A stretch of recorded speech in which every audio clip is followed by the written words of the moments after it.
Ce traité vient s'ajouter au traité de l'Élysée qui a été signé en 1963 et qui constitue le socle de la réconciliation entre la France et l'Allemagne.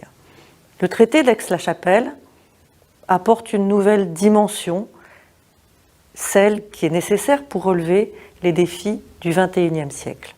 La France et l'Allemagne renforcent donc leur coopération dans tous les domaines, qu'il s'agisse de la politique étrangère, de la défense, de l'économie, de l'éducation, de la recherche, de l'environnement. En matière de défense, par exemple, les deux pays s'engagent à intervenir par tous les moyens, y compris par la force, en cas d'agression sur le territoire du partenaire. En matière économique, l'objectif est aussi de faire converger l'économie de l'Allemagne et l'économie de la France pour une zone économique commune au bénéfice de nos deux pays. Pour la première fois, le traité inclut des avancées substantielles en matière de coopération transfrontalière.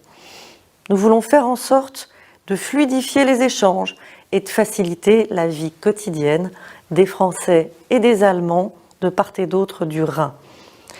Des initiatives ambitieuses pourront être prises pour des projets très concrets, qu'il s'agisse de faciliter la création d'une crèche franco-allemande ou d'aider au travail des PME qui travaillent de part et d'autre de la frontière, ou bien de concevoir et de financer de grandes infrastructures.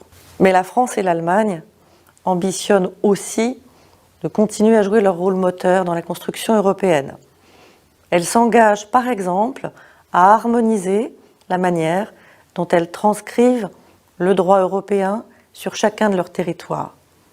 Cet engagement, il est pris par les deux gouvernements et il sera pris prochainement par l'Assemblée nationale et le Bundestag qui ont négocié ensemble un accord interparlementaire. De cette façon, en ce début d'année, c'est non seulement les gouvernements, mais aussi les parlements et les collectivités locales de nos deux pays qui s'engagent à renforcer l'amitié entre la France et l'Allemagne.